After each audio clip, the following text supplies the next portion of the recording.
दोस्तों, आज की जो कहानी है वह बहुत ही ज्ञानवर्धक कहानी है, इसीलिए इस कहानी को पूरे अंत तक अवश्य सुनिएगा। दोस्तों, एक बार एक तोता और मैना ने एक राजा से पूछा कि हे महाराज, पुरुष और स्त्री में सबसे बड़ा पापी कौन होता है? तो दोस्तों, राजा ने इस प्रश्न का क्या उत्तर दिया, चलिए इस कहानी से जानते हैं। दोस्तों, धारा नगरी में एक राजा राज्य करता था। उस राजा का नाम प्रद्युम्न था। वह राजा बड़ा ही पराक्रमी, दया करने वाला, धर्मात्मा एवं प्रजापालक था। वह राजा साधु संतों की भी खूब सेवा किया करता था। उस राजा के पास एक मोती नाम का तोता था। एक दिन राजा ने उस मोती नाम के तोते से पूछा कि बताओ मोती, मेरा विवाह किसके साथ होगा? तोता कहने लगा, महाराज, आपका विवाह काम्पल नरेश की पुत्री के साथ होगा। जब राजा ने तोते की ये बात सुनी तो उसने ज्योतिषी को बुलाकर यही पूछा कि ज्योतिषी, मेरा विवाह किसके साथ होगा? ज्योतिषी ने भी राजा से वही बात कही जो तोते ने राजा से कही थी कि महाराज, आपका विवाह काम्पल नरेश की पुत्री के साथ होगा। दोस्तों, उधर काम्पल नरेश की पुत्री के पास भी एक मैना थी। उस मैना का नाम मृगी था। राजकुमारी ने भी मैना से पूछा कि बताओ मृगी, मेरा विवाह किसके साथ होगा? मैना ने कहा कि हे राजकुमारी, आपका विवाह धारा नगरी के प्रतापी राजा प्रद्युम्न के साथ होगा। दोस्तों, समय अपनी गति से गतिमान होता रहा।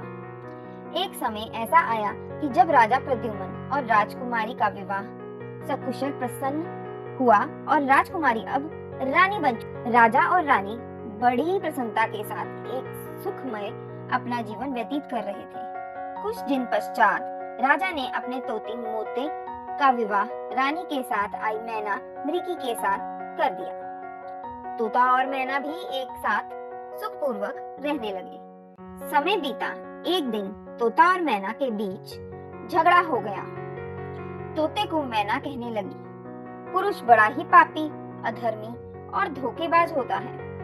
मैना की इस बात सुनकर तोते को मैना पर बड़ा ही गुस्सा आया, तो तोता भी कहने लगा, स्त्री बड़ी झूठी, हथियारी और लालची होती है। तोता और मैना की इस तरह की बातों को राजा ने सुन लिया, तो राजा तुरंत ही तोता और मैना के पास गया और उन दोनों से राजा कहने लगा, तुम दोनों आपस में क्यों लड़ रहे हो?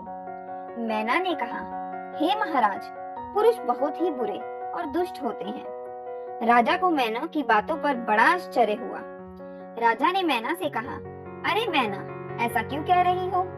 मैना बोली, महाराज, मैं सही तो कह रही हूँ। राजा ने कहा, इसका क्या प्रमाण है? मैना कहने लगी, महाराज, एक नगर में एक सेठ रहा करता था। उस सेठ के यहाँ बहुत दिनों के बाद एक पुत्र पैदा हुआ।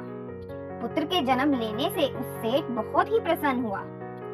सेठ ने अपने पुत्र का बहुत ही अच्छे से पालन पोषण किया। उसे कभी भी किसी चीज की कोई कमी नहीं होने दी। लेकिन जब वह सेठ का पुत्र बड़ा हुआ तो वह जुगाड़ी और शराबी बन गया। कुछ दिनों बाद सेठ की मृत्यु हो गई। सेठ का वह लड़का एक दिन अपना सारा धन जुए में हार गया। जब उसके पास कुछ नहीं बचा तो वह दूसरे राज्य में चला गया। दूसरे राज्य में जाकर वह एक साहूकार के यहाँ पहुंचा और साहूकार से अपने पिता का परिचय देते हुए कहने लगा, मैं उन्हीं सेठ का बेटा हूँ। और साहूकार से कहने लगा कि मैं दूसरे देश व्यापार करने गया हूँ। वहाँ पर मैंने बहुत ही ज्यादा धन कमाया। सारा धन लेकर जब मैं समुद्र के रास्ते जहाज में बैठकर लौट रहा था, तभी समुद्र में बहुत तेजी का तूफान आने के कारण मेरा सारा धन समुद्र में डूब गया। किसी भी तरह से मैं वहाँ से बच गया। तब उस साहूकार ने उस लड़के को अपने घर में रहने को कहा। साहूकार बड़ा ही खुश था। वह सोच रहा था कि बैठे हुए मेरी पुत्री के लिए एक अच्छा सा वर मुझे मिल गया। कुछ दिनों के बाद साहूकार ने अपनी पुत्री का विवाह उस लड़के के साथ ही कर दिया और बहुत सारा धन देकर अपनी पुत्री को दामाद के साथ विदा कर दिया। अब वे दोनों ही वहाँ से प्रस्थान कर गए। चलते चलते रास्ते में एक जंगल पड़ा तो लड़के ने साहूकार की बेटी से कहा, अर्थात अपनी पत्नी से कहा कि तुम अपने सारे गहने और जेवर मुझे दे दो। इस जंगल में बहुत से डाकू चोर रहते हैं। उनकी पत्नी ने ऐसा ही किया। तो उस लड़के ने कहारों को कुछ रुपए देकर डोली को वापस कर दिया। कहारों के जाते ही उस लड़के ने अपनी पत्नी को मारते पीटते हुए उसे ले जाकर एक कुएं में फेंक दिया और वहां से भागकर वह अपने गांव में पहुंच गया। साहूकार की पुत्री कुएं से बाहर नहीं निकल पा रही थी तो वह जोर जोर से रोने लगी। उसके रोने की आवाज सुनकर एक राहगीर कुएं के पास पहुंचा और उसे कुएं से बाहर निकाला और स्थितियों का कारण पूछा। साहूकार की पुत्री ने राहगीर को सब कुछ शुरू से अंत तक की बातों को बताया और साथ में अपना पता भी बताया। तब राहगीर ने दया करते हुए साहूकार की बेटी को उसके पिता के घर तक पहुंचा दिया और वहां से चला गया। साहूकार की बेटी जब अपने घर पहुंची तो उसने अपने पिता साहूकार से कहा, पिताजी, चोरों ने मुझे कुएं में फेंक दिया और सारा धन गहने लेकर भाग गए और मेरे पति को भी बंधक बनाकर पता नहीं कहां लेकर चले गए हैं। साहूकार ने अपनी पुत्री को सांत्वना देते हुए कहा, बेटी चिंता मत करो, मेरा मन कह रहा है कि तुम्हारा पति जीवित है और एक न एक दिन वह तुम्हें ले जाने जरूर आएगा। अपने पति के सम्मान के लिए पुत्री ने अपने पिता से झूठ बोला। उधर वह लड़का सारा धन पुनः जुए में हार गया। जब खाने पीने के लाले पड़ गए तो वह बहाना बनाते हुए ससुराल पहुंचा। तो उसकी सबसे पहली मुलाकात अपनी पत्नी से ही हुई। जब उसने अपनी पत्नी को अपने समक्ष देखा तो वह बहुत ही घबरा गया।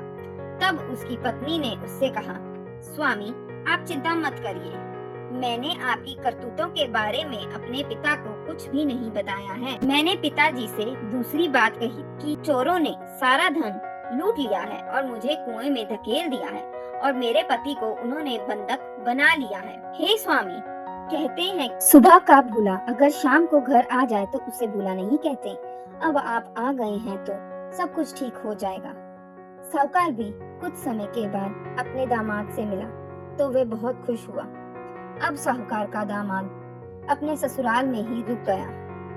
एक दिन रात में साहूकार की बेटी गहने को पहने हुए सो रही थी तो उसका पति अपनी पत्नी को मारकर उसके गहने उतारकर उन गहनों को लेकर भाग गया। सुबह साहूकार अपनी बेटी को मरा हुआ देखकर जोर जोर से रोने लगा और पश्चाताप करने लगा। दोस्तों, मैना ने राजा से कहा, हे महाराज, अब आप ही बताइए, बुरा कर्म करने वाला तो पापी ही हुआ। तब राजा ने तोते से कहा, हे तोता, तुम बताओ कि स्त्रियां पापी क्यों होती हैं? तब तोता कहने लगा, हे महाराज, एक नगर में एक सेठ रहता था। उसका एक पुत्र था जिसका नाम भीमदत्त था। वहीं से कुछ दूर एक और नगर था। उस दूसरे नगर में एक साहूकार रहता था। उसकी एक पुत्री थी जिसका नाम कलावती था। कलावती का विवाह भीमदत्त के साथ हुआ।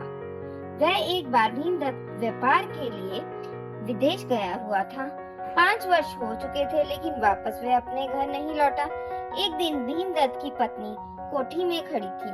तभी उसकी नजर एक युवक पर पड़ी। उस युवक को देखते ही भीमदत्त की पत्नी उस युवक पर मोहित हो गई और रात होते ही उसने उस युवक को अपनी सहेली के घर में बुला लिया।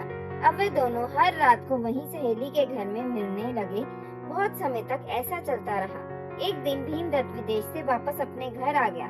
तब भीमदत्त की पत्नी अपने पति भीमदत्त को देखकर बहुत दुखी हुई। वह सोचने लगी वह अपने प्रेमी से नहीं मिल पाएगी। एक रात वह दोनों पति पत्नी सोए हुए थे। जैसे ही मध्य रात्रि हुई वैसे ही भीमदत्त की पत्नी उठी और अपने प्रेमी से मिलने चली गई। रास्ते में एक चोर खड़ा था और वह ये सब देख रहा था कि ये औरत आधी रात में कहाँ जा रही है।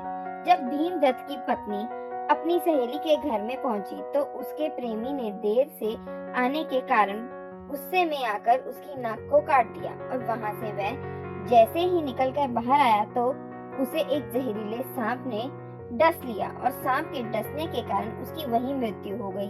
भीमदत्त की पत्नी जब घर पहुंची तो वह जोर जोर से रोकर कहने लगी कि मेरे पति ने मेरी नाक काट दी है। सुबह हुई तो वह राजा के पास पहुंची और राजा से कहने लगी कि हे महाराज, पति ने मेरी नाक को काट डाला है। राजा ने भीमदत्त को सजा देने का फैसला किया।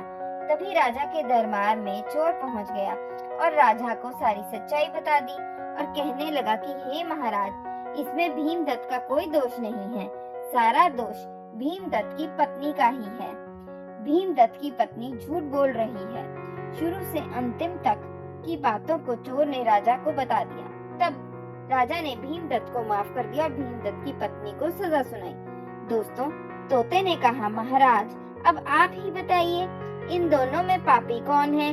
राजा ने कहा, मैना की कहानी के अनुसार पुरुष पापी है और हे तोता, तुम्हारी कहानी के अनुसार स्त्री पापी है। परंतु इसका अर्थ ये नहीं है कि सभी पुरुष और सभी स्त्री पापी हैं। हे तोता, हे मैना, चाहे स्त्री हो या पुरुष हो, अगर वह चरित्रहीन है तो वह पाप कर्म करते हैं तो वह निश्चित ही पापी होंगे। परंतु चाहे स्त्री हो चाहे पुरुष हो, जिसका चरित्र साफ एवं स्वच्छ है, जिनमें अच्छाइयाँ हैं, वह तो पुण्य कर्म करते हैं और वह पुण्य आत्मा है। इसीलिए तुम दोनों आपस में मत लड़ो। ये दुनिया है, इस दुनिया में हर तरफ के लोग हैं। पाप कर्म करने वाला ही पापी होता है, चाहे फिर वह स्त्री हो या पुरुष हो। तो दोस्तों, अगर आपको ये कहानी अच्छी लगी हो तो वीडियो को लाइक करें, अपने दोस्तों के साथ शेयर करें और चैनल को भी सब्सक्राइब जरूर करें। कमेंट बॉक्स में लिखें जय श्री कृष्णा, राधे राधे। तो मिलते हैं अगली वीडियो में। तब तक के लिए आप सब अपना ख्याल रखें। धन्यवाद दोस्तों।